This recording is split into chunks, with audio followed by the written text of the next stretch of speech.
Yes. नमस्कार दोस्तों, मैं हूँ CA Kunal Kataria, founder of के कॉमर्स अकेडमी नासिक, और आपके लिए आज लेकर आया हूँ 12th SP, 12th MS state board वाले जो स्टूडेंट्स है उनका जो सेक्रेटरियल प्रैक्टिस सब्जेक्ट है उसका चैप्टर नंबर 3 जिसका नाम है इशू ऑफ शेयर, उसका quick recap by chart. Yes दोस्तों, क्विक रिकैप का पूरा सीरीज चल रहा है। तो आप अगर आपने इसके पहले स्टडी नहीं भी किया होगा तो भी ये अपॉर्चुनिटी है कि आप पूरा का पूरा स्टडी अच्छे से रिवाइज कर सकते हो। सो इशू ऑफ शेयर हम चार्ट बनाएंगे और आप भी मेरे साथ चार्ट बनाओगे। ये चैप्टर कंसिडर करते हुए आपको एक बता देता हूँ इंपॉर्टेंट चीज। चैप्टर नंबर 3 4 5 आप देख सकते हो, मतलब उसमें से जो चैप्टर नंबर 3 है, सो ये और दो टॉपिक पकड़ के ओवरऑल 35 मार्क्स का वेटेज है विद ऑप्शन अगर पकड़े। ठीक है, मतलब अगर कैलकुलेशन से जाने के लिए एक मार्क अगर ऐड कर दे 36 मार्क्स, 36 डिवाइड बाय 3 अगर बात करें तो marks with option near about 12 marks के लिए हर चैप्टर, इतना इंपॉर्टेंट है दोस्तों। ठीक है, और इसमें एक गुड न्यूज ये भी है कि इसमें बहुत सारा सिलेबस रिड्यूस्ड है। यस दोस्तों, आपके लिए डेफिनेटली गुड न्यूज है, क्योंकि जितना कम पढ़ना पड़े उतना अच्छा रहेगा आपके लिए। I know very well. तो सीरीज नंबर 3 में आप देख सकते हो क्लासिफिकेशन ऑफ शेयर कैपिटल भी रिड्यूस किया गया है, procedure for allotment of shares ये भी रिड्यूस किया गया है। ये दो बड़े बड़े पॉइंट है। उसके बाद कुछ छोटे छोटे कंसेप्ट है, कॉल्स ऑन शेयर, परफिचर, सरेंडर, ये भी सिलेबस में से रिड्यूस की गई है। जैसे जैसे वो पॉइंट आएगा मैं आपको टाइम टाइम बताते जाऊंगा कि ये रिड्यूस कर दिया गया है। ठीक है, चलो तो दोस्तों इशू ऑफ शेयर्स करते हैं शुरू। मैंने नोट्स में सबसे पहले ऊपर नाम दे दिया चार्ट ड्रॉ करने के लिए, 12th SP series number 3 issue of shares. Okay, और चार्ट ड्रॉ करने के बाद उसमें सबसे पहले देखते हैं क्या दिया है टॉपिक में। सबसे पहले दिया इंट्रोडक्शन, नॉट इम्पोर्टेंट।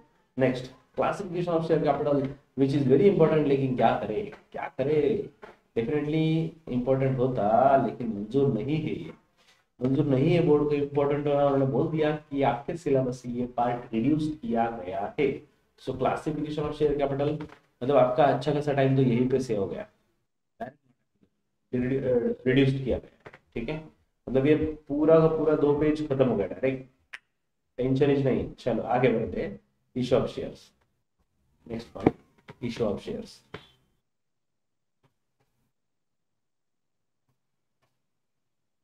ओके, अब इशू ऑफ शेयर्स में क्या है देखो, कंपनी में need capital to start new project. Of course company को न्यू प्रोजेक्ट स्टार्ट करना होगा या कंपनी एक्सपांड करनी होगी, कंपनी डाइवर्सिफाई करनी होगी, तो डेफिनेटली उनको ज्यादा से ज्यादा पैसे की जरूरत पड़ती है। और पैसे रेस करने के लिए बहुत सारे ऑप्शन है, जैसे कि लोन ले सकते हैं, शेयर्स इशू कर सकते हैं, डिबेंचर, बॉन्ड्स एक्सेट्रा। उसमें से एक ऑप्शन है शेयर्स इशू करना। ओके, तो shares of course preference shares भी हो सकते हैं या फिर इक्विटी शेयर्स भी हो सकते हैं। तो अगर हमें शेयर्स इशू करने हैं तो कैसे इशू किए जाए, methods of issue of shares. और हाँ देख लो, ये रिड्यूस नहीं किया गया भाई, प्रोसीजर रिड्यूस की गई, मेथड्स तो है। सो methods of issue of shares, बहुत इंपॉर्टेंट चीज, इशू ऑफ शेयर्स। उसमें फर्स्ट इज मेथड्स।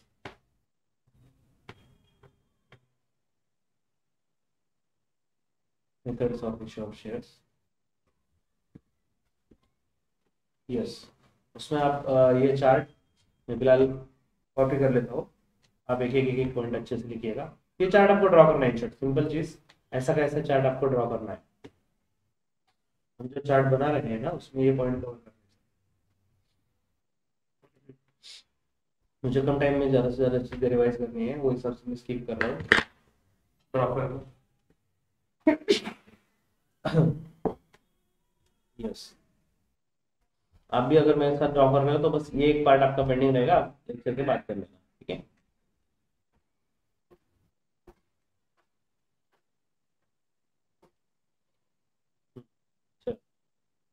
तो methods of issue of shares, इसमें एक एक मेथड देखते हैं। Start with first, public offer. ठीक है, पब्लिक ऑफर मतलब क्या, नाम में ये offering the shares to the public. Offering the shares to the public बोले तो पब्लिक ऑफर, ठीक है ना। जनरल पब्लिक को हम इनवाइट कर रहे हैं, company invite the public to subscribe shares by prospectus. तो अगर पब्लिक को इनवाइट करना है शेयर्स के लिए तो उनको प्रोस्पेक्टस देना पड़ता है।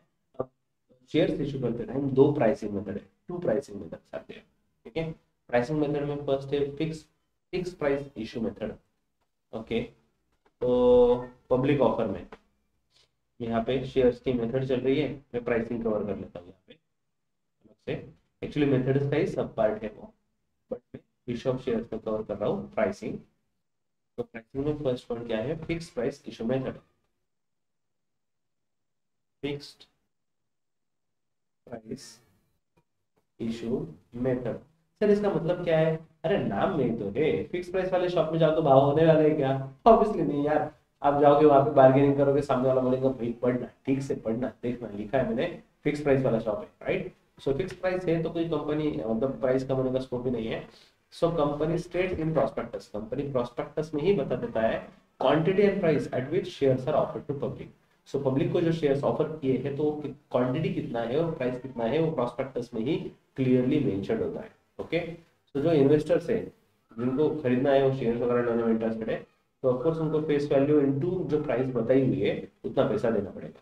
ठीक है, नेक्स्ट, तो कंपनी के पास ऑप्शन है, company can issue shares at par और प्रीमियम। पार मतलब जो कंपनी शेयर्स की जो फेस वैल्यू है उसी प्राइस पे इशू कर सकती है कंपनी शेयर्स, या फिर उससे ज्यादा मतलब प्रीमियम पे भी इशू कर सकते हैं। ठीक है, तो बेसिकली फिक्स प्राइस मेथड जो है वो यूज किया जाता है पब्लिक इशू के लिए, राइट इशू के लिए, या ESOS employ stock option scheme के लिए। ठीक है, नेक्स्ट, दूसरा है बुक बिल्डिंग मेथड। अब ये बुक बिल्डिंग मेथड क्या है? प्राइसिंग का दूसरा मेथड है। ठीक है, बुक बिल्डिंग मेथड दोस्तों, बुक बिल्डिंग में होता क्या है पता है? अरे exactly opposite to fix price. Fix price में प्राइस फिक्स होता है, इसमें प्राइस फिक्स नहीं होता। ये दोस्तों तो देखो इसमें फिर शेयर्स इशू कैसे किए जाते हैं, इसमें नंबर ऑफ शेयर्स और इशू प्राइस ये दोनों चीजें नहीं मेंशन होती। ओके, मतलब शेयर इशू प्राइस वगैरह डिसाइड होती है, कैसे होती है? बाय बिडिंग प्रोसेस, बिडिंग से। ठीक है, और दोस्तों याद रखो, नॉर्मली अगर पब्लिक को शेयर्स के लिए इन्वाइट करना है तो प्रोस्पेक्टस दिया जाता है, लेकिन in case of book building method उनको रेड हेरिंग प्रोस्पेक्टस दिया जाता है। ओके, रेड हेरिंग प्रोस्पेक्टस, ये ऑब्जेक्टिव के लिए नाम भी याद रखना जरूरी है। रेड हेरिंग प्रोस्पेक्टस इसका मतलब इनकम्प्लीट प्रोस्पेक्टस भी बोला जाता है इसे। तो इसमें होता क्या है, बेसिकली प्राइस रेंज दी जाती है या फिर प्राइस बैंड दिया जाता है। ओके, एक फिक्स प्राइस नहीं दी जा रही, प्राइस की रेंज या फिर प्राइस बैंड भी उसे दिया जाता है। इसमें lower end of the price is called floor price. मतलब दो प्राइस होते हैं ना, लोअर मतलब रेंज, रेंज में भी देखो आप शॉपिंग करने का तो आपको पूछा जाता है भाई कम से कम इतने का है, ज्यादा से ज्यादा इतने का है, कौन से रेंज का चाहिए, बराबर ना। सो लोएस्ट जो प्राइस होती है फ्लोर प्राइस होती है, और हाईएस्ट एंड जो है कैप प्राइस बोलते हैं, कैप प्राइस या फिर सेलिंग प्राइस। तो फ्लोर और सेलिंग इसके बीच में खेलना है, लोअर प्राइस और अपर प्राइस के बीच में। तो इस जो लोअर प्राइस है, फ्लोर प्राइस और सेलिंग प्राइस, इसमें फाइनल प्राइस डिसाइड की जाती है इन्वेस्टर से बाय बिडिंग प्रोसेस। ठीक है, तो इन्वेस्टर बिड करते हैं, उनके उनको जितने भी शेयर्स चाहिए वो हिसाब से प्राइस पे। तो बिडिंग नॉर्मली 5 दिन के लिए ऑप्शन होता है bidding का। ठीक है, सो फिर बिड जो भी है वो एप्लीकेशन मनी सब सबमिट होता है बैंक के पास, और फाइनली मतलब वो जो पूरा process after bidding is over, bidding पूरा होने के बाद company cut off price fix करती है। ठीक है, cut off price price fix होता है, हाईएस्ट प्राइस बेस्ट प्राइस सब कंसीडर करके। तो company issue prospectus which contain final price, तो उसके बाद कंपनी प्रोस्पेक्टस देती है जिसमें फाइनल प्राइस होता है। लेकिन फाइनल प्राइस डिसाइड कैसे हुआ? By bidding process. तो ये बुक बिल्डिंग प्रोसेस है जिसमें प्राइस का रेंज या फिर प्राइस बैंड दिया जाता है, बिडिंग से प्राइस फाइनल होती है। ठीक है, तो आईपीओ और एफपीओ ये दो प्रोसेस है उसके लिए। Next, methods of public offer. तो पब्लिक ऑफर ये चार्ट हमारा चल रहा है ना, पब्लिक ऑफर के दो मेथड है, आईपीओ और एफपीओ। आईपीओ क्या होता है? Initial public offer. तो कंपनी जब फर्स्ट टाइम, जब कंपनी पब्लिक को इन्वाइट कर रही है first time in its life, उसके लाइफ में फर्स्ट टाइम इन्वाइट किया, उससे बोलते हैं आईपीओ। ठीक है, सो फिर वो न्यू कंपनी भी हो सकती है, एग्जिस्टिंग कंपनी भी हो सकती है। मे भी मेरे कंपनी को 10 साल हो गए, मुझे आज आईपीओ करना है, यस इट इज पॉसिबल। ठीक है, लेकिन ये बात तो पक्की है कि फर्स्ट टाइम पब्लिक को इन्वाइट किया जा रहा है फ्रेश फंड के लिए। ओके, तो आईपीओ के पहले कंपनी कभी लिस्टेड नहीं होती, आईपीओ के बाद कंपनी लिस्टेड होती है। Next, FPO, further public offer या फिर फॉलो ऑन पब्लिक ऑफर। तो जब कंपनी आईपीओ के बाद शेयर इशू कर रही है दैट इज एफपीओ। ठीक है ना, सो does every issue of shares after IPO, फिर आपने सेकंड टाइम शेयर्स इशू किए, third time, fourth time, fifth time, जो भी है फर्स्ट टाइम के बाद कितने भी बार आप इशू करो तो उसे एफपीओ बोला जाता है। ठीक है, next, offering shares to existing shareholder. Existing shareholder के लिए दो ऑप्शन है, एक तो राइट इशू और दूसरा बोनस इशू। अब राइट इशू क्या है देखो, when company want to raise further capital, जब कंपनी को एडिशनल कैपिटल रेज करना है, it can issue shares to its existing equity shareholder. तो एग्जिस्टिंग इक्विटी शेयर होल्डर को ही शेयर्स इशू किए जाते हैं, किए जा सकते हैं in proportion to their existing shareholder. मान लो कंपनी ने आईपीओ उसके पहले किया था, अब कंपनी को और फंड की जरूरत है, तो जो एग्जिस्टिंग शेयर होल्डर है उनको ही ऑप्शन दिया जाता है क्या आप और एडिशनल शेयर्स खरीदोगे? अगर वो खरीद रहे अच्छी बात है। सच शेयर्स, ये जो शेयर्स होते हैं इसे बोलते हैं राइट इशू ऑफ शेयर्स, ठीक है। सो प्री एम्प्टिव मतलब इनको बेसिकली एक जो भी शेयर होल्डर है उनके पास फिक्स राइट होता है, ये उनका राइट होता है कि उनको पूछा ही जाना चाहिए, उनको प्रायोरिटी मिलना चाहिए। ये लिया तो कॉमन जनता को शेयर देते तो उनको एक सबसे राइट मिल रहा है, इसे बोलते हैं राइट इशू ऑफ शेयर्स, ठीक है। नेक्स्ट, अगर कंपनी राइट इशू करती है तो जो एग्जिस्टिंग शेयर होल्डर है उनको नॉर्मली मार्केट प्राइस से कम प्राइस में शेयर दिए जाते हैं, ठीक है। और जो एग्जिस्टिंग शेयर होल्डर है उनको ऑफर मतलब इनवाइट करने के लिए लेटर ऑफ ऑफर दिया जाता है, इसलिए कि भाई देखो हम शेयर दे रहे हैं, राइट शेयर आप लेना चाहते हो क्या? एग्जिस्टिंग मेंबर्स को इसलिए पूछ रहे, आपको प्रायोरिटी दे रहे, तो उस केस में लेटर ऑफ ऑफर दिया जाता है, ठीक है। लेटर ऑफ ऑफर में सब रहेगा, नंबर ऑफ शेयर्स, कितने ऑफर है, आप कितने शेयर्स ले सकते हो, कितना टाइम पीरियड है आपके पास डिसीजन लेने के लिए, और अगर आपको शेयर्स नहीं चाहिए तो आप वो राइट किसी को ट्रांसफर भी कर सकते हो, ठीक है। सो लेटर ऑफ ऑफर जो है जितने भी एग्जिस्टिंग शेयर होल्डर है उनको रजिस्टर पोस्ट से, स्पीड पोस्ट से, कुरियर से या फिर इलेक्ट्रॉनिक मोड में कैसे न कैसे उनको लेटर पहुंचाना पड़ेगा कि भाई ऐसे ऐसे आपको राइट है, अगर आप शेयर चाहो तो खरीद सकते हो, ठीक है। लेकिन अगर शेयर होल्डर्स को कुछ रिस्पॉन्स नहीं मिला या फिर शेयर होल्डर्स ने रिजेक्ट कर दिया कि वी डोंट वांट शेयर, तो डेफिनेटली जो न्यू इन्वेस्टर्स है उनको शेयर दिए जा सकते हैं, okay. Next is bonus issue और बोनस शेयर्स। नाम में ही है बोनस, बोले तो free of cost. So bonus shares are fully paid shares issued free of cost to existing equity shareholder. और जब बात फ्री की मिल रही है तो कोई इंडियन नहीं बोलेगा ऐसा तो पॉसिबल नहीं है, नहीं नहीं नहीं, नहीं फ्री की चीजें हम नहीं लेते। अरे ऑफकोर्स यार, फ्री की चीजें हमें हजम होती है, दे दो मेरे पास। तो अगर एग्जिस्टिंग इक्विटी शेयर होल्डर जो है तो एग्जिस्टिंग इक्विटी शेयर होल्डर को डेफिनेटली सबको बोला जाएगा, इन्वाइट किया जाएगा और मतलब डायरेक्टली दिया जाएगा कि ये लोग फ्री ऑफ कॉस्ट कंपनी की तरफ से आपको शेयर से, ठीक है। और वो दिया जाता है in proportion to their shareholding, तो उनके जो एग्जिस्टिंग शेयर होल्डिंग है उनके प्रोपोर्शन में, फॉर एग्जांपल 4:4 मतलब जिसके पास 4 शेयर है उसको सिर्फ 1 शेयर मिलेगा एंड सो ऑन। तो ऐसे रेशियो डिसाइड किए जाते हैं। यूजुअली फाइनेंशियली साउंड कंपनी जो है तो जिसका अच्छा खासा एक्यूमुलेटेड प्रॉफिट है, प्रॉफिट या रिजर्व जो है पास्ट ईयर्स का एक्यूमुलेटेड है, अच्छा खासा अमाउंट है, तो वो बोनस शेयर देते हैं और इसे बोलते हैं कैपिटलाइजेशन ऑफ प्रॉफिट। ऐसा क्यों बोला जाता है? क्योंकि जो प्रॉफिट मतलब जो अमाउंट ऑफ प्रॉफिट जो अब तक रिजर्व में था या फिर प्रॉफिट में था उसका यूटिलाइजेशन करके बोनस शेयर आप दे रहे हो, उसको कैपिटल में कन्वर्ट कर रहे हो, इसलिए उसको बोला जाता है कैपिटलाइजेशन ऑफ प्रॉफिट या फिर कैपिटलाइजेशन ऑफ रिजर्व्स, ठीक है। तो कंपनी बोनस शेयर इशू कर सकती है फ्री रिजर्व में से, सिक्योरिटीज प्रीमियम में से या फिर CRR that is capital redemption reserve में से।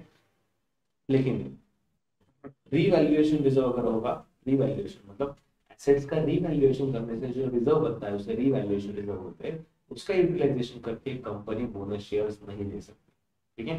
Now it can also issue bonus shares instead of paying dividend. तो dividend it can not issue, ऐसा नहीं कि भाई इस बार डिविडेंड नहीं देना है चलो बोनस शेयर दे दिया, ऐसा नहीं चलता। डिविडेंड अलग है, डिविडेंड की जगह डिविडेंड ही है, बोनस शेयर्स की जगह बोनस शेयर्स ही है, ठीक है।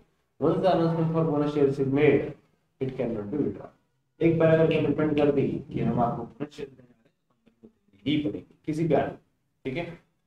बोनस शेयर्स के फुल्ली पेड होते हैं और वो कैंसिल नहीं हो सकते, हर एक को मिलने ही वाला है बाय डिफॉल्ट, और उसके लिए कोई सब्सक्रिप्शन की क्राइटेरिया भी नहीं है कि आपके पास इतना ही सब्सक्रिप्शन होना चाहिए तभी आपको बोनस शेयर्स मिलेगा। अगर आप एग्जिस्टिंग शेयर होल्डर हो तो आपको बोनस शेयर्स मिलेगा डेफिनेटली, वो भी प्रोपोर्शन में और वो भी फ्री ऑफ कॉस्ट, ठीक है।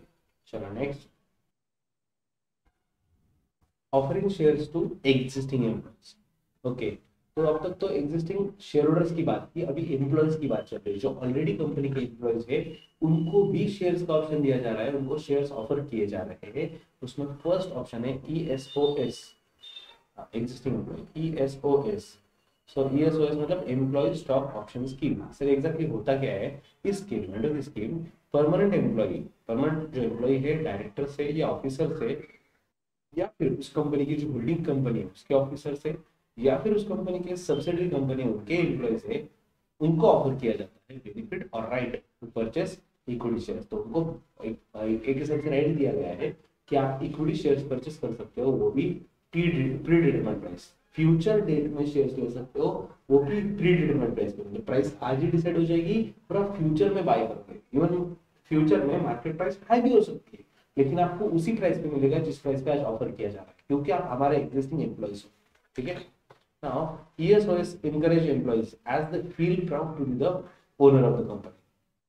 तो ESOS मतलब एक हिसाब से देखा जाए तो एम्प्लॉय को एनकरेजमेंट मिलता है कि भाई आप भी शेयर्स लोगे तो आप भी कंपनी के ओनर बन जाओगे, उतने पार्ट के लिए से ही आप भी कंपनी के ओनर बन जाओगे। और जब ओनर बन जाओगे तो ऑफकोर्स मीटिंग में बुलाया जाएगा, मीटिंग में बुलाया जाएगा तो उनका ओपिनियन लिया जाएगा, तो एम्प्लॉय को अच्छा फील होता है, अच्छा वर्किंग कंडीशन लगता है और डेफिनेटली एम्प्लॉय रिटेन होते हैं, एम्प्लॉय जॉब छोड़ के नहीं जाते इसके वजह से।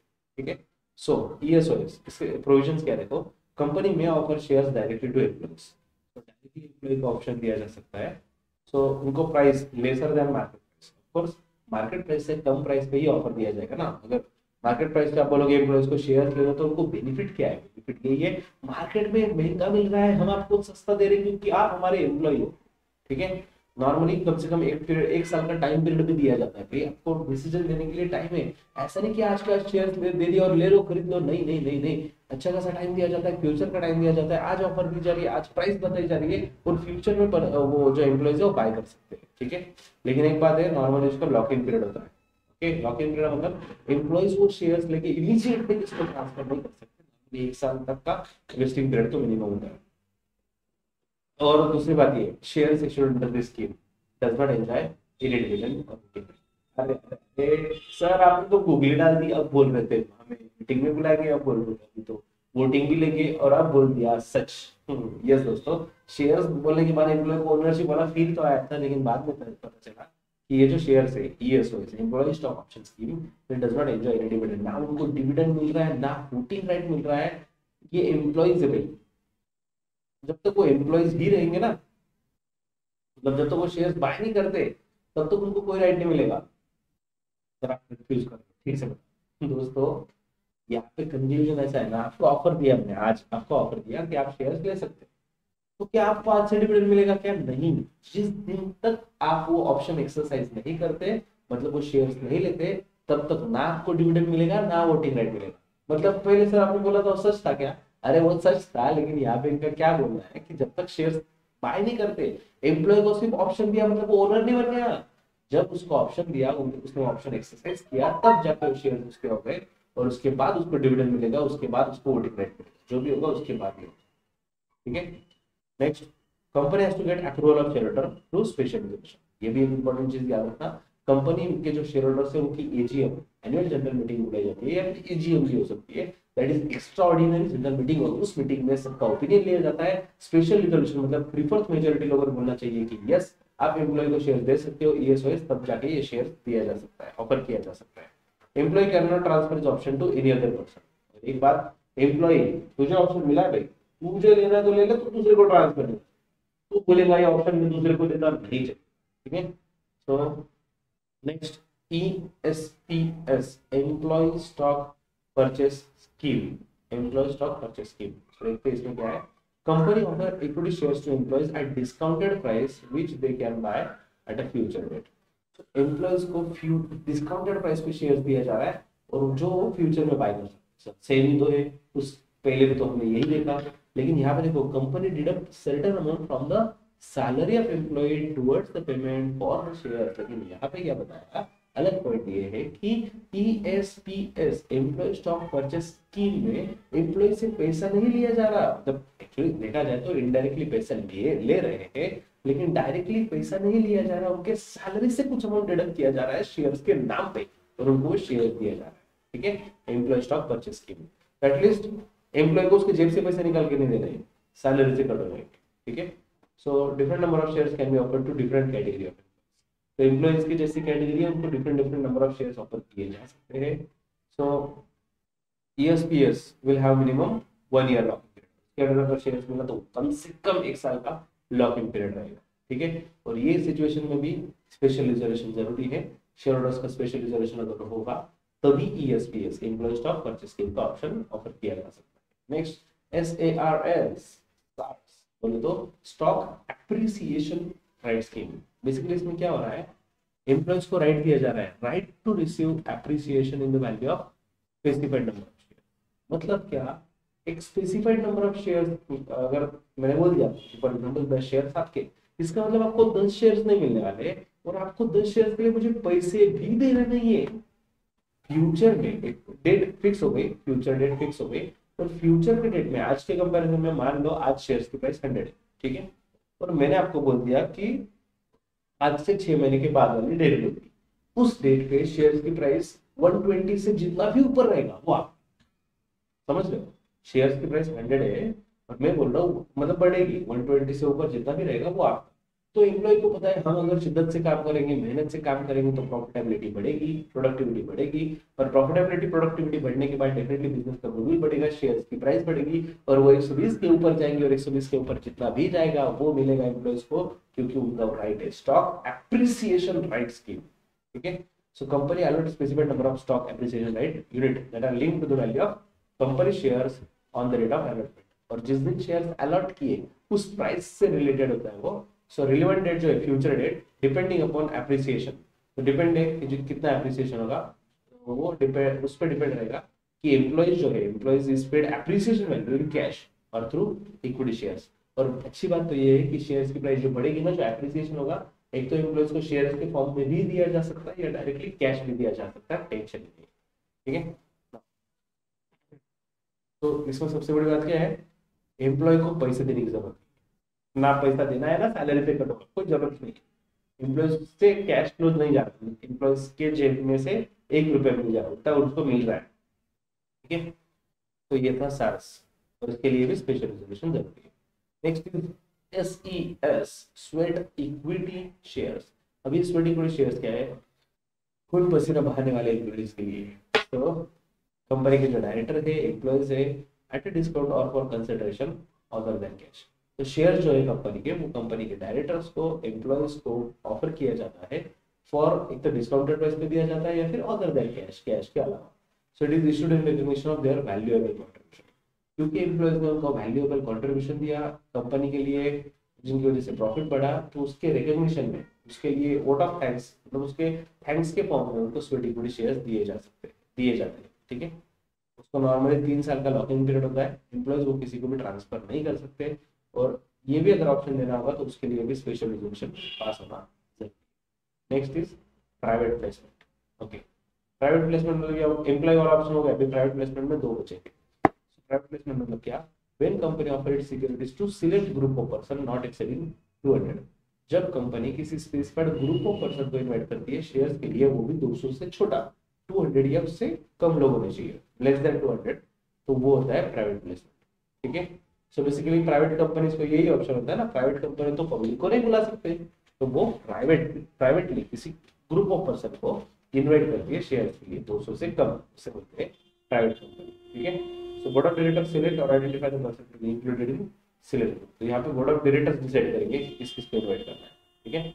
सो company has to issue private placement offer letter, okay, along with the application.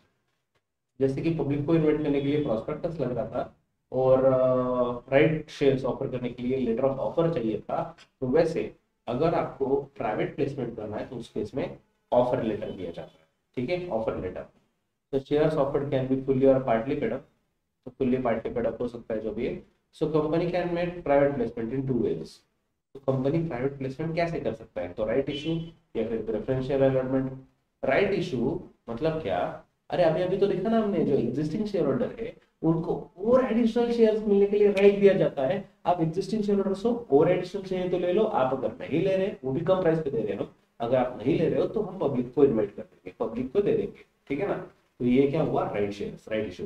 और next is preferential allotment, when company issues specific securities that is shares or security that can be converted into equity shares to select group of person on preferential basis, उससे बोलते हैं preferential allotment. मतलब मान लो एक investors का 50 लोगों का group है और कंपनी ने एग्जैक्टली वो 50 लोगों को ही अप्रोच किया, क्या आप हमारे शेयर्स खरीदना चाहते हो, अगर आप चाहते हो तो हम आपको शेयर्स इशू करने के लिए रेडी है, तो एक सिलेक्ट ग्रुप ऑफ पर्सन को टारगेट किया है सिर्फ, तो वो है प्रेफरेंशियल अलॉटमेंट, ओके।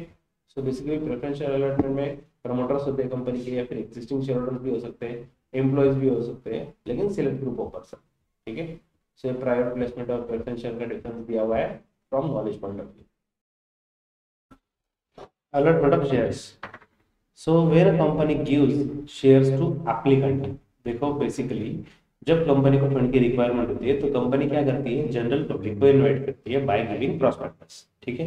सो प्रॉस्पेक्टस देने के बाद जो जो इंटरेस्टेड लोग हैं, पोटेंशियल इन्वेस्टर्स जो इन्वेस्ट करना चाहते हैं हमारी कंपनी में, ऐसे लोग आके अप्रोच करेंगे, हमारी कंपनी में एप्लीकेशन देंगे। ठीक है, अब एप्लीकेशन देने वाले हर पर्सन को शेयर्स मिलता है, इट इज नॉट नेसेसरी, क्योंकि ओवर सब्सक्रिप्शन नाम की एक कंसेप्ट होती है जिसमें हमने जितने लोगों को शेयर्स इशू, मतलब जितने शेयर्स इशू कर रहे हैं उससे ज्यादा एप्लीकेशन आ जाते हैं, तो ओवर सब्सक्रिप्शन भी हो सकता है, इसलिए हर पर्सन को शेयर्स मिलेगा जरूरी नहीं है। सो जब शेयर्स दिया जाता है, so when a company gives shares to applicant based on application submitted, जो इन्वेस्टर्स ने एप्लीकेशन सबमिट किए हुए हैं उसके बेसिस पे उनको शेयर दिए जाते हैं, उससे बोलते हैं allotment of shares. Okay, so allotment ये प्रोसेस बाद में होती है, पहले सब एप्लीकेशन आ जाते हैं। एग्जैक्टली सेम जैसे कि आपको अगर स्कूल या डिजायर्ड कॉलेज में एडमिशन लेना है तो वहाँ पे नंबर ऑफ सीट्स लिमिटेड होते हैं, लेकिन कोर्स एडमिशन फॉर्म बहुत लोग भरते हैं, फिर वो प्रोसेस होती है ना, लिस्ट लगाई जाएगी, फर्स्ट लिस्ट, सेकेंड लिस्ट, फिर आपको समझेगा कि आप फाइनली आपका नंबर लगा हुआ है या नहीं। सेम सेंस में अलॉटमेंट ऑफ शेयर्स के केस में भी है, जो जो इंटरेस्टेड एप्लीकेशन मतलब एप्लीकेंट है वो एप्लीकेशन फिलअप करते हैं, लेकिन उसके बाद board of directors shares allotment करते हैं। ठीक है, नाउ सुप्रीम कोर्ट ने डेफिनेशन दी हुई है appropriation out of previously unappropriated capital of company. देखो टोटल जो शेयर कैपिटल होता है, ऑथराइज्ड शेयर कैपिटल, उसमें से कुछ शेयर्स अलॉट किए जाते हैं, इशू किए, और कुछ अनइशूड है। तो जो प्रीवियसली अनअप्रोप्रिएटेड कैपिटल था, जो इशू नहीं किया था, उसमें से आप इशू कर रहे हो, उससे बोलते हैं सर्टेन नंबर ऑफ शेयर्स, उससे बोलते हैं अलॉटमेंट ऑफ शेयर्स। ठीक है, नाउ सो डेफिनेशन के हिसाब से देखें तो अलॉटमेंट ऑफ शेयर्स का मतलब क्या हुआ, allocating that is giving certain number of shares by board of directors out of previously unallocated capital। तो जो शेयर्स कैपिटल पहले इशू नहीं किया था, ऑथराइज तो है लेकिन इशू नहीं किया है, ऐसा जो पोर्शन है उसमें से कुछ शेयर्स या फिर पूरे के पूरे शेयर्स जो भी है आपने अभी अलॉट कर दिए किसी न किसी पर्सन को, इंडिविजुअल्स को, तो ये होता है allotment of shares. Okay, company issue prospectus and application. जब कंपनी पब्लिक को इन्वाइट करती है तो दो चीजें देती है, एक तो प्रोस्पेक्टस, और प्रोस्पेक्टस के साथ ही होता है एप्लीकेशन फॉर्म। सो एप्लीकेंट मतलब जो जो इंटरेस्टेड है, हमारी कंपनी पे ट्रस्ट करते हैं, पैसा इन्वेस्ट करना चाहते हैं, so applicant fill the form and submit it, form fill करके सबमिट करते हैं, और ऑफ कोर्स बैंकर के पास पैसा भी देते हैं with application money to company bank. ठीक है, तो आजकल तो सब कुछ ऑनलाइन होता है, आईपीओ आता है, तो ऑनलाइन प्रोसेस है। ठीक है ना, अभी डिक्लेयर कर दिया बोर्ड कंपनी ने कि हम आईपीओ ला रहे हैं, डिक्लेयर कर दिया। अब पूरे इंडिया में बहुत सारे लोग हैं जो इंटरेस्टेड है, इन्वेस्ट करना चाहते हैं ऐसी कंपनी में, वो क्या करेंगे, ऑनलाइन फॉर्म फिलअप करेंगे, पेमेंट वगैरह से, पेमेंट मेथड, पेमेंट गेटवे जो होता है ना ऑनलाइन पेमेंट, तो उससे बैंकर को, जो कंपनी के बैंकर है उनको पेमेंट हो जाता है। The board of directors approve the acceptance of such application in the board meeting by passing resolution. So board of directors जो है वो अप्रूव करते हैं, मतलब जो जो एप्लीकेशन मिले हुए हैं, so acceptance of application by passing resolution, और उसके लिए बोर्ड रेजोल्यूशन पास किया जाता है, इससे बोलते हैं allotment of shares. Okay, so basically ये स्टोरी पे से समझ गया, शेयर्स अलॉट करने की पावर किसके पास है, of course board of directors has the power to allot the shares. ठीक है, नाउ जो कंपनी, ऐसी कौन सी कंपनी है जिनको कंपलसरी सिक्योरिटीज डीमैट फॉर्म में, मतलब इलेक्ट्रॉनिक फॉर्म में इशू करने पड़ते हैं। आज के डेट में हर कंपनी डीमैट शेयर्स इलेक्ट्रॉनिकली होता है, बट कंपल्सन किसको किया गया है, ऐसी पब्लिक कंपनी जिनका company having public offer in excess of 10 crore rupees. तो प्राइवेट कंपनी हो या पब्लिक कंपनी, लेकिन अगर आप 10 करोड़ रुपीस से भी ज्यादा फंड अगर ले रहे हो तो demat compulsory. Next, unlisted public company for its new issue. Unlisted company थी लेकिन अभी न्यू इशू कर रहे शेयर्स 10 सितंबर 2018 के बाद, तो उनके लिए डीमैट कंपलसरी किया गया है। Such other class or classes of company as may be prescribe, या फिर और भी अदर कंपनी जिनको प्रिस्क्राइब किया गया है उनको कंपलसरी डीमैट करना पड़ेगा। So any other company can issue it's shares in any form. बाकी जो कंपनी है वो किसी भी फॉर्म में शेयर दे सकते हैं, लेकिन डीमैट में ही देते हैं। चलो, प्रोविजंस और condition for allotment of shares. अरे एक बार देख तो लेते हैं रिडक्शन में क्या करना है। Procedure for allotment of shares, और ये क्या है, प्रोविजन। अरे नहीं, ये नहीं रिड्यूस हुआ है। दो चीजों में फर्क समझ लो, प्रोविजन और condition for allotment of shares अलग है और procedure for allotment of shares वो अलग है, प्योरिटीज टू है, ठीक है। Now this are the provisions. So देखते हैं, हर कंपनी को, मतलब किसी भी कंपनी को अगर शेयर्स इशू करने हैं तो उनको कुछ कंडीशंस फॉलो करने जरूरी है। उसमें से कुछ स्टैट्यूटरी प्रोविजंस है, दैट मींस लीगल प्रोविजन, और कुछ जनरल प्रिंसिपल्स है। उसमें फर्स्ट है स्टैट्यूटरी प्रिंसिपल्स, स्टैट्यूटरी प्रोविजंस मतलब लीगल, जो कंपनीज एक्ट में बताई हुई है। उसमें से फर्स्ट है रजिस्ट्रेशन ऑफ प्रोस्पेक्टस। दोस्तों, कॉपी ऑफ प्रोस्पेक्टस मतलब प्रोस्पेक्टस मतलब पब्लिक को इन्वाइट करने के लिए जो कॉपी बनाई जाती है उसे बोलते हैं प्रोस्पेक्टस। तो प्रोस्पेक्टस की फर्स्ट कॉपी आरओसी के पास देना जरूरी है, ठीक है। और ऑफ कोर्स वो पब्लिक को देने के पहले, जैसे भाई आज के डेट में शादी की इनविटेशन कार्ड पहला कॉपी किसको देना पड़ता है? पुलिस स्टेशन भाई, कोरोना है भाई, भगवान को पहली कॉपी नहीं, आजकल पहली कॉपी पुलिस स्टेशन में देनी पड़ती है। यहाँ पे फर्स्ट कॉपी जो होता है सबसे पहले पब्लिक को देने के पहले फर्स्ट कॉपी देना पड़ता है आरओसी के पास, ठीक है। नाउ और ऑफ कोर्स वो जो प्रोस्पेक्टस है उस पे जो कंपनी के प्रपोज्ड डायरेक्टर है, अगर नई कंपनी होगी तो प्रपोज्ड डायरेक्टर, और अगर ओल्ड कंपनी होगी तो कंपनी के जो भी डायरेक्टर्स है उनको उस पे सिग्नेचर करना पड़ेगा, साइन करना पड़ेगा, फिर वो कॉपी जो है प्रोस्पेक्टस की वो देनी पड़ेगी आरओसी के पास। Okay, so provision number 1, condition number 1 क्या है कि आपको प्रोस्पेक्टस का कॉपी आरओसी के पास, ठीक है। चलो चार्ट में ये चीज कवर कर लेते हैं, अलॉटमेंट ऑफ शेयर्स।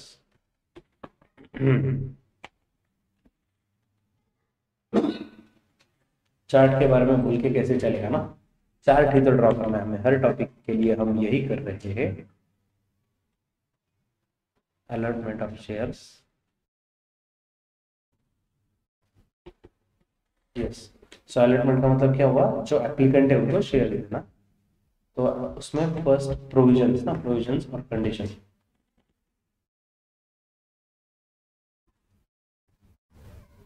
प्रोविजन और condition for allotment of shares.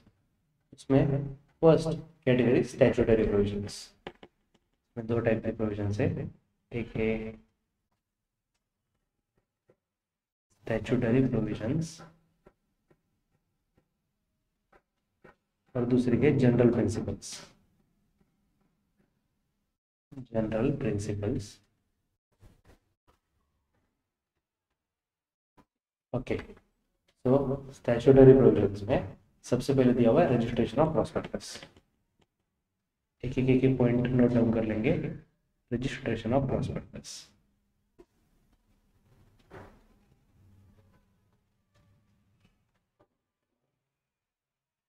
Yes, so registration किसके पास करना है? आरओसी के पास। Next is application money.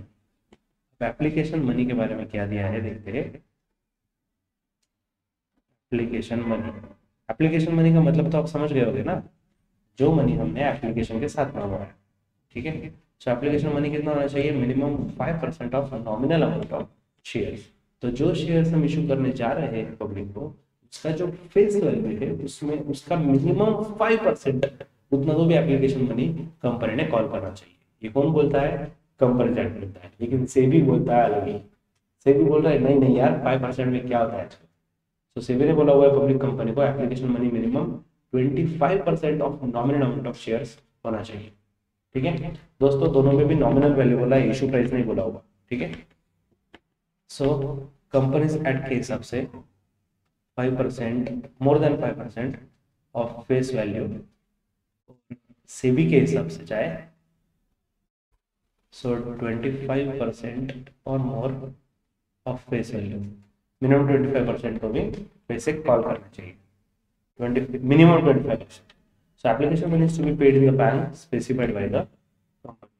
So application money of course वो जो भी बैंक स्पेसिफाई किया हुआ है कंपनी ने वहाँ पे दिया जाएगा, ठीक है। तो दोनों भी याद रखना।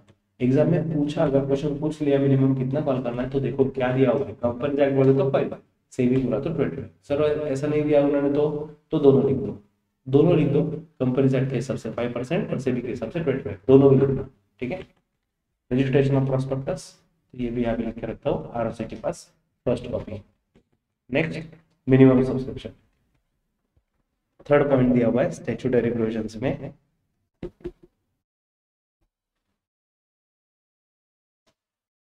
Minimum subscription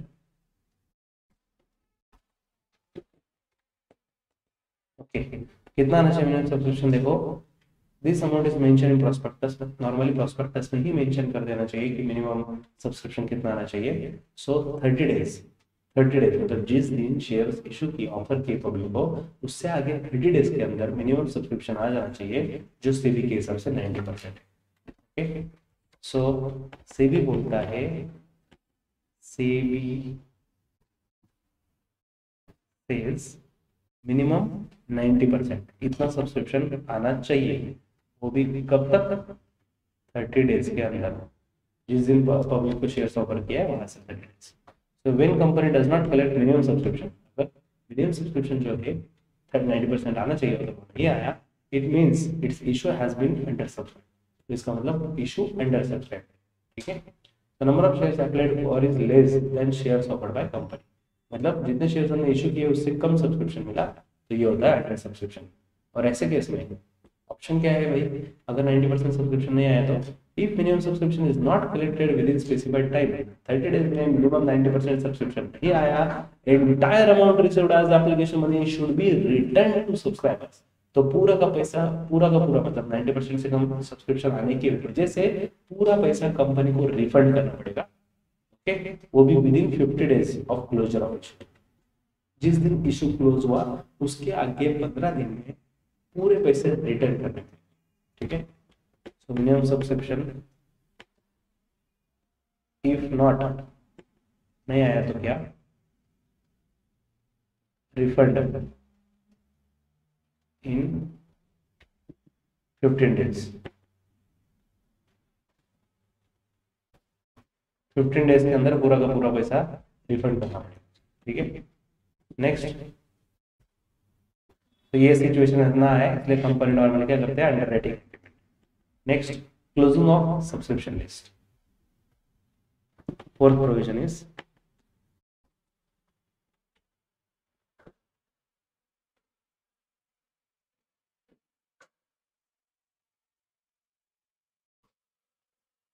okay, closing of subscription list. So as per SEBI, subscription list must be kept open at least 3 working days, but not more than 10 working days. Okay, so minimum 3 days, 3 days से उससे ज्यादा, 3 days से ज्यादा रखना ही है open, लेकिन हाँ 10 days से वो कम होना चाहिए, ठीक है। सो 10 डेज से कम टाइम में ही सब्सक्रिप्शन मतलब लिस्ट ओपन होनी चाहिए। Next, basis of allotment, provision दिया हुआ है basis of allotment.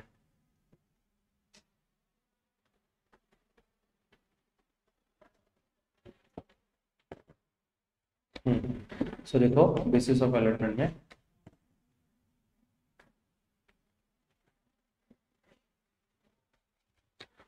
allotment of shares will be on the basis which will be decided for each category of subscriber। so category of subscriber के हिसाब से decide किया जाता है कि कौन से बेसिस पे शेयर्स अलॉट करते हैं। Next is over subscription.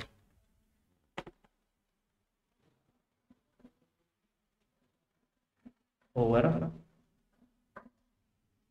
Subscription, अरे भाई ज्यादा रिस्पांस मिला, ज्यादा लोगों ने सब्सक्राइब कर लिया, क्या बात है। When application received for shares is more than number of shares offered bye the company, company ने जितना ऑफर किया था उससे भी ज्यादा एप्लीकेशन आ गए तो उसे हम बोलते हैं over subscription. Okay, SEBI does not allow any allotment in excess of securities offered. SEBI बोलता है कि जितने सिक्योरिटीज आपने ऑफर किए थे उससे ज्यादा तो शेयर्स आप नहीं दे सकते, लेकिन एक्सेप्शनल केस में उन्होंने बोला हुआ है कि 10% तक एक्स्ट्रा शेयर्स इशू किए जा सकते हैं। Next, permission to deal on stock exchange.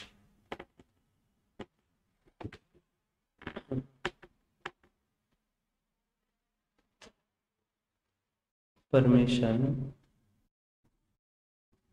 to deal on stock exchange। Okay, तो देखो एवरी कंपनी, हर कंपनी को जरूरी है पब्लिक ऑफर करने के पहले one or more recognised stock exchange जिनको अप्लाई करना पड़ता है for the purpose of listing. Okay, और इवन प्रोस्पेक्टस में भी मेंशन करना पड़ता है, prospectus shall mention the name of the stock exchange and the fact that application for permission to list in that stock exchange has been made by the company. तो public को shares offer करने के पहले किसी न किसी stock exchange पे listing के लिए एप्लीकेशन करना पड़ता है, और वो फैक्ट भी हमें प्रॉस्पेक्टस में बताना जरूरी है। Next, appointment of manager to issue and various authorisations. Appointment of managers,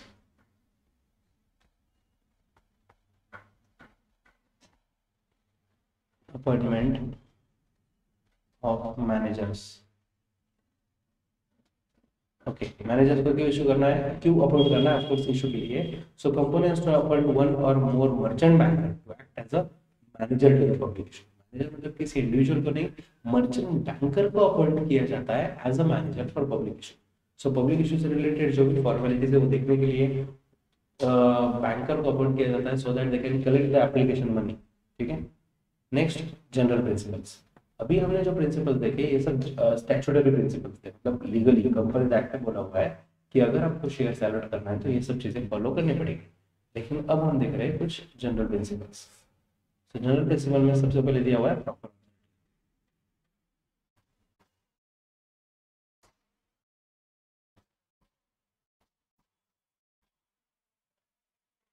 yes, general principle में दिया हुआ है proper authority. So the board of directors are the allotment committee. Board of directors या फिर अलॉटमेंट कमिटी, ये इनका ही, इनके पास authority होती है शेयर इशू करने की। ठीक है। सो प्रायोरिटी नंबर 1, मतलब बोर्ड ऑफ डायरेक्टर्स अगर, मतलब वो तो होते ही है कंपनी में, अगर अलॉटमेंट कमिटी, मतलब ऐसे अगर अलग से कमिटी फॉर्म की हुई है शेयर्स अलॉटमेंट के लिए, तो डेफिनेटली अलॉटमेंट का प्रोसीजर वही देखेंगे। लेकिन अगर अलॉटमेंट कमिटी नहीं है तो board of directors will handle the task, वो शेयर्स अलॉट करने का काम देखेंगे। Allotment must be against application only. Okay. Allotment against application only. मतलब अगर किसने एप्लीकेशन ही नहीं किया और आप उसको शेयर अलॉट कर रहे हो, नहीं चलेगा, नहीं चलेगा, बिल्कुल भी नहीं चलेगा। यस, सो कंपलसरी एप्लीकेशन होना चाहिए तो ही उसको शेयर दिया जा सकता है। ठीक है। Next, reasonable time.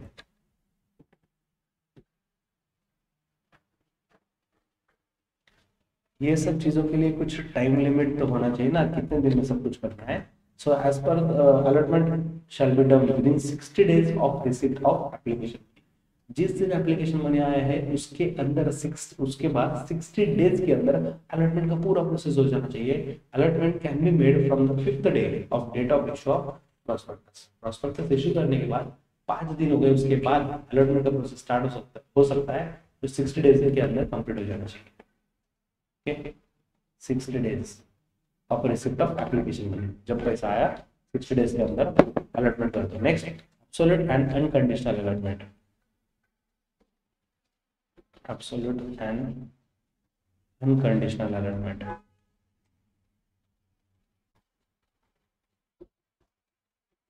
सो इसमें कोई कंडीशन नहीं होती भाई, share shall be allotted on the terms mention in the prospectus. Prospectus में जो भी कंडीशन दी हुई है वो हिसाब से शेयर अलॉट करने हैं, उसमें टर्म्स एंड कंडीशंस में कुछ चेंज नहीं किया जा सकता।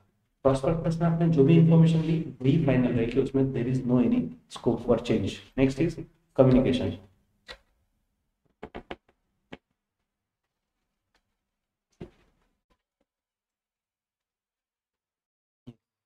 तो कम्युनिकेशन में company has to inform the applicant that shares have been allotted to him by sending a letter of allotment. जो कंपनी बोर्ड ऑफ डायरेक्टर्स होते हैं वो ऑर्डर करते हैं सेक्रेटरी को, और वो लेटर ऑफ अलॉटमेंट सेंड करते हैं हर शेयर होल्डर को, ये बताने के लिए कि हमने आपको शेयर दिए हुए, कितने शेयर्स दिए, मतलब लेटर में दिया रहता है कि आपको कितने शेयर्स अलॉट किए। Allotment should not be in contravention of any other law. So इसमें कोई भी law, any other law contravene नहीं होना चाहिए।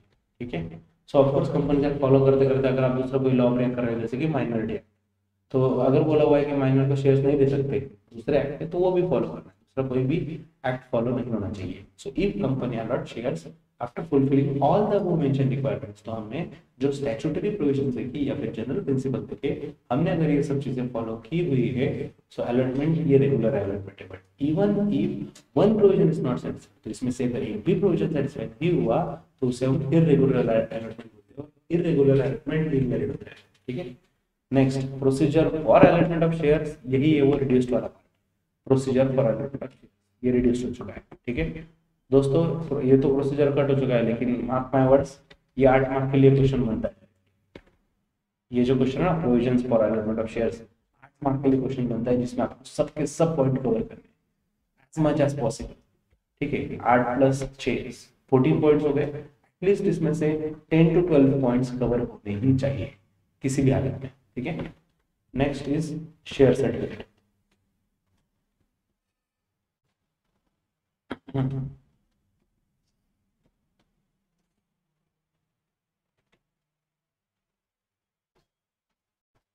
शेयर सर्टिफिकेट, अरे यार शेयर सर्टिफिकेट तो क्या सर, नाम से समझ रहा है, it is evidence of ownership of specified number of shares of the company. अगर मेरे पास किसी कंपनी के कुछ स्पेसिफाइड नंबर ऑफ शेयर्स है, फिर वो 1 शेयर्स हो सकते हैं या 1 लाख शेयर भी हो सकते हैं, लेकिन वो शेयर्स की ओनरशिप मेरे पास है, मैंने वो शेयर्स लिए हुए हैं, इसका जो प्रूफ है, इसका जो एविडेंस है, वो है share certificate. So share certificate is a prima facie evidence to title of shares. तो हम शेयर्स के ओनर है, इसका सबसे बड़ा प्रूफ यही है, शेयर सर्टिफिकेट। ओके, सो अगर कभी झगड़ा हो जाए शेयर्स के ओनरशिप में, तो डेफिनेटली शेयर सर्टिफिकेट एक बड़ा प्रूफ है। शेयर सर्टिफिकेट दे दिया मतलब टेंशन नहीं भैया, फाइनल प्रूफ है कि ये शेयर्स इनका ही है।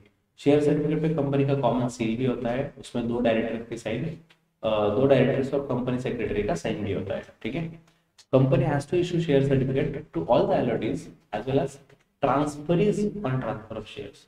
तो कंपनी की रिस्पॉन्सिबिलिटी बनती है, जितने लोगों को शेयर अलॉट किए हुए हैं सबको शेयर सर्टिफिकेट तो देना ही है, लेकिन उन्होंने अगर दूसरे किसी को शेयर ट्रांसफर किया तो जो ट्रांसफरी है, मतलब जिसको शेयर ट्रांसफर किए, तो उनके नाम पे नया शेयर सर्टिफिकेट भी बनना चाहिए। ठीक है, now contents of share certificate. Share certificate में क्या क्या रहेगा, सीधी सीधी बात, एकदम सिंपल सिंपल है। कंपनी का नाम, सीन, रजिस्टर एड्रेस वगैरह। ठीक है, उसके बाद फोलियो नंबर होता है, तो पेज नंबर, शेयर सर्टिफिकेट का नंबर, हर एक शेयर सर्टिफिकेट का एक यूनिक नंबर होता है। नेम ऑफ मेंबर, सबसे इंपॉर्टेंट ये है कि जो मेंबर है उसका नाम, उसके कितने शेयर्स है, एग्जैक्टली उसके शेयर्स कितने हैं, उसका शेयर्स के नंबर कौन से, मतलब डिस्टिंक्टिव नंबर। फॉर एग्जांपल 501 से लेकर 601 तक, ये 100 शेयर्स आपके हैं। हर एक शेयर्स की प्राइस कितनी है, अमाउंट पे कितने पेड किए हुए, और कंपनी का कॉमन सील, जिसमें ऑफ कोर्स कंपनी के कॉमन सील के साथ 2 डायरेक्टर का और एक कंपनी सेक्रेटरी का सिग्नेचर भी होना चाहिए। ये सब चीजें शेयर सर्टिफिकेट पे होनी चाहिए compulsory. Time of issue of share certificate, okay, so share certificate कब तक देना है, within 2 month from the date of incorporation. Okay, so share certificate 2 months के अंदर देना है जिन्होंने मेमोरेंडम ऑफ एसोसिएशन को सब्सक्राइब किया है, क्योंकि जब कंपनी स्टार्ट होती है तो एमओए बनता है ना, एमओए पे कुछ सिग्नेटरीज होते हैं जो एमओए के लिए सब्सक्राइब करते हैं, तो उनको 2 महीने के अंदर शेयर सर्टिफिकेट दे देना चाहिए। 2 month from the date of allotment, वो शेयर्स अलॉट किए हैं, अरे अलॉटमेंट का प्रोसेस अभी अभी तो दिखा ना, तो उस प्रोसेस फॉलो करके लोगों को प्रोस्पेक्टस दिया था, लोगों ने एप्लीकेशन फाइल किया, फिर आपने शेयर्स अलॉट किए, तो जिस दिन अलॉट किया, अलॉटमेंट की प्रोसेस कंप्लीट होने के बाद 2 मंथ्स के अंदर शेयर सर्टिफिकेट दे देना चाहिए। 1 month from date of receipt of instrument of transfer. और अगर एक पर्सन बी को शेयर ट्रांसफर कर रहा है, तो बी का जो नया शेयर सर्टिफिकेट है वो 1 महीने के अंदर, जो एप्लीकेशन दिया जाता है शेयर ट्रांसफर के लिए, उसके बाद 1 मंथ के अंदर नया शेयर सर्टिफिकेट इशू हो जाना चाहिए। डुप्लीकेट शेयर सर्टिफिकेट, यार डुप्लीकेट तो बहुत जरूरी है, क्योंकि क्या करें हम इंडिया वाले हैं, कुछ चीजें भूल जाते हैं, कुछ चोरी हो जाती है, ये सब चीजें होती रहती है लाइफ में। तो शेयर सर्टिफिकेट अगर गुम गया तो क्या करें, so original share certificate has been defaced, अगर वो डिफेस्ट हो गया मतलब है, लेकिन उस पर लिखा हुआ मिट गया, म्यूटिलेटेड और टॉर्न, मतलब उसकी हालत खराब हो गई, फट गया, तो ऐसे सिचुएशन में आपको क्या करना है, ओरिजिनल शेयर सर्टिफिकेट सबमिट कर देना है।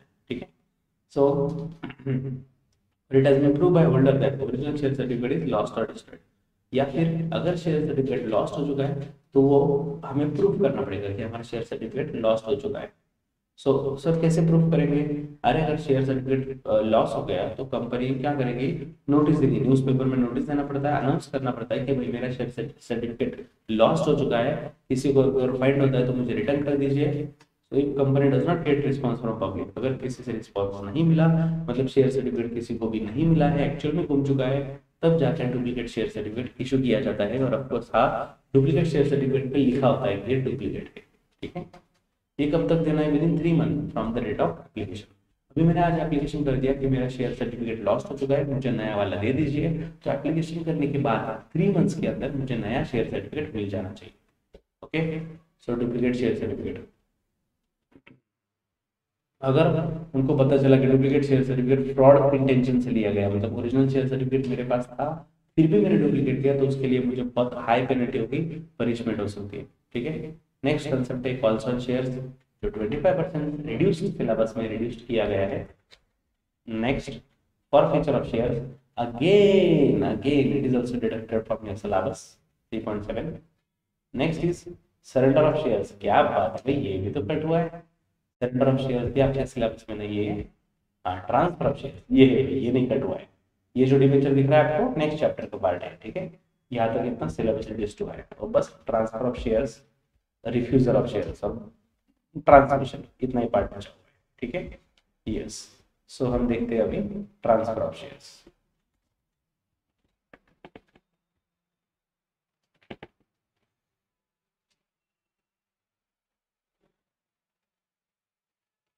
Transfer of shares, basically share certificate में इंफॉर्मेशन बहुत अच्छी खासी थी, लेकिन ऐसा टाइप्स वगैरह ऐसा कुछ नहीं था, इसलिए मैंने ज्यादा डिटेल में चार्ट में कवर नहीं किया।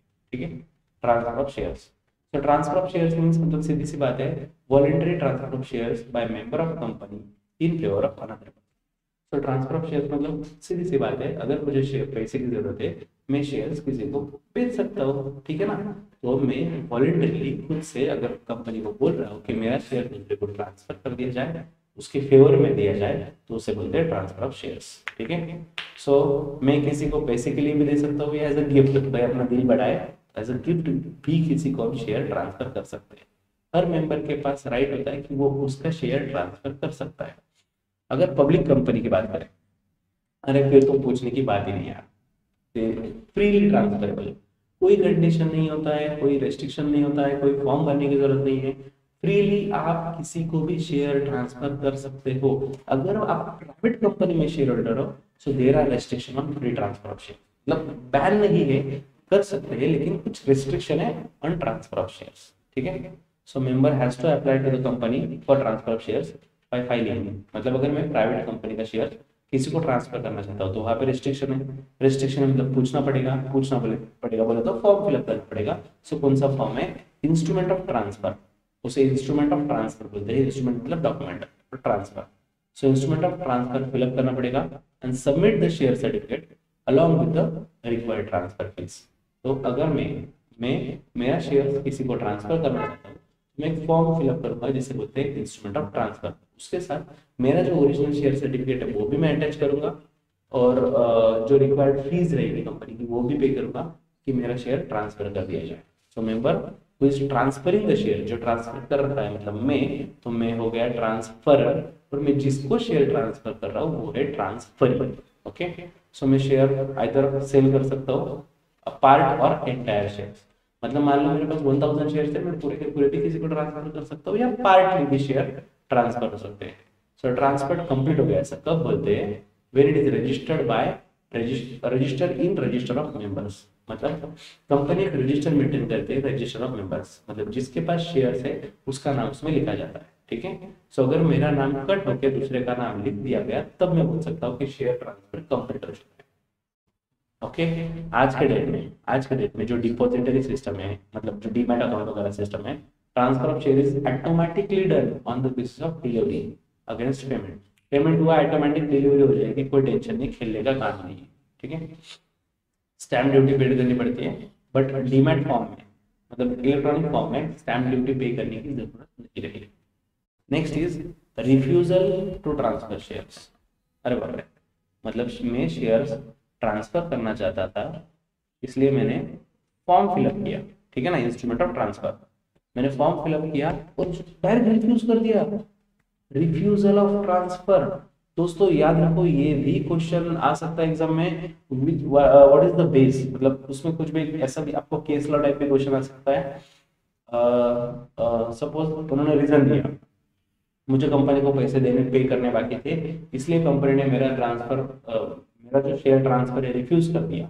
इज इट वैलिड और नॉट, वैलिड है या नहीं है। या फिर आपको ऐसे भी पूछा जा सकता है, on which grounds, on which conditions company that is board of directors can refuse transfer of share. ऐसे कंपनी बोर्ड ऑफ डायरेक्टर्स की इच्छा नहीं, उन्होंने ट्रांसफर कर दिया, ऐसा नहीं चलेगा, उसके लिए कुछ बेस लगता है, कुछ कंडीशंस लगती है। So POD have the authority, board of directors के पास अथॉरिटी है तो रिफ्यूज कर सकते हैं शेयर ट्रांसफर करना, ठीक है। उसकी बट ये make sure notice of refusal giving the reason for refusing transfer is to be sent to member within 30 days from the date on which instrument of transfer was delivered to company।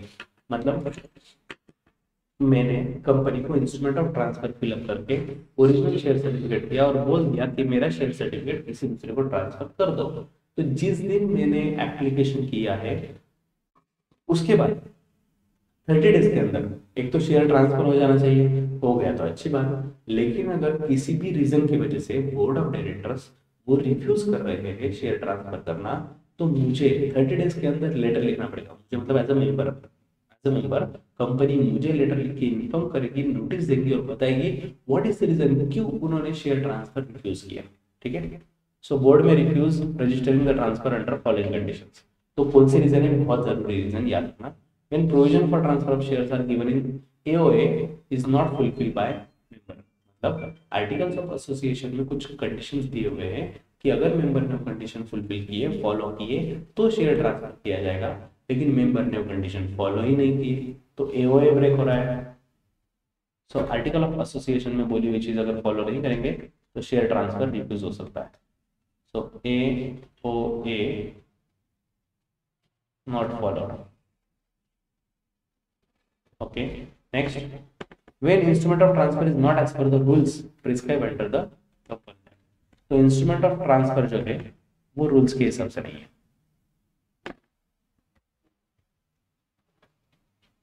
Instrument of transfer is not as per rules के हिसाब से मैंने instrument of transfer properly fill up नहीं किया। Where instrument is not accompanied by share certificate. अरे यार मैंने आपको बोला ना ओरिजिनल शेयर सर्टिफिकेट देना पड़ता है, लेकिन शेयर सर्टिफिकेट अगर अटैच नहीं किया, not attached, instrument of transfer के साथ ओरिजिनल शेयर सर्टिफिकेट अगर मैंने सबमिट नहीं किया है तो भी रिफ्यूजल हो सकता है शेयर ट्रांसफर का। When the company has lien on shares to be transferred, lien on shares मतलब वही शेयर्स अगर मॉर्गेज रखे हुए हैं तो ऐसे केस में शेयर ट्रांसफर नहीं हो सकते। सो मेंबर में अपील टू एनसीएलटी, अगर मेंबर को लगा कि ये जो रिफ्यूजल किया है बोर्ड ऑफ डायरेक्टर्स ने 30 डेज के अंदर मतलब बताना चाहिए of course, if no notice is received, लेकिन अगर 30 डेज के अंदर ना शेयर ट्रांसफर हुए ना नोटिस मिली तो ऐसे केस में मेंबर 60 डेज के अंदर, प्राइवेट कंपनी होगी तो 60 डेज के अंदर, और अगर पब्लिक कंपनी होगी तो 90 डेज के अंदर अपील फाइल करेगा एनसीएलटी में कि भाई मेरा शेयर ट्रांसफर रिफ्यूज क्यों हुआ, ठीक है। Next is blank transfer. Transfer का ही टाइप है ब्लैंक ट्रांसफर, नाम में ही दिख रहा है ब्लैंक, ब्लाइंड गेम खेल रहे, ब्लाइंड मतलब शेयर सर्टिफिकेट पे कुछ लिखा ही नहीं होगा।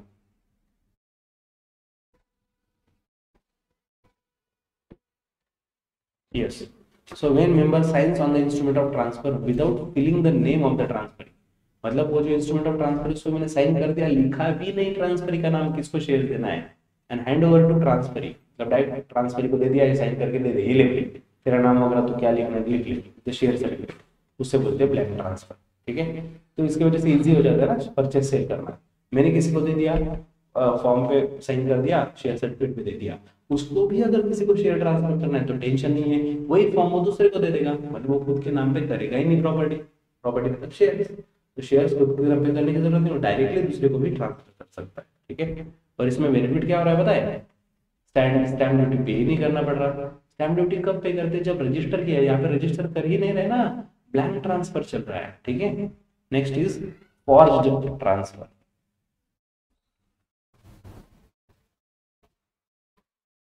Forged transfer. Yes. So forged transfer is where signature of transferor is forged. मतलब डुप्लीकेट साइन मार ली, मैंने साइन नहीं की थी, मेरा शेयर से वो भी किसी ने साइन कॉपी कर ली है और वो गलती मतलब फ्रॉड इंटेंशन से शेयर ट्रांसफर हो, तो उसे बोलते हैं forged transfer. Last concept of the topic is transmission of shares.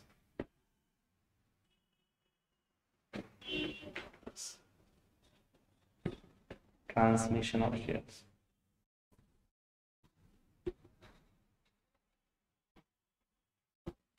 Yes. So transmission मतलब क्या? When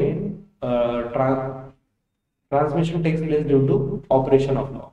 ये ट्रांसफर मतलब वॉलेंटरी में बोल नहीं रहा हूँ कि मेरा शेयर दूसरे को दो, ये ऑपरेशन ऑफ लॉ की वजह से शेयर दूसरे को मिल रहा है. So shares of member is automatically transferred to another person by death.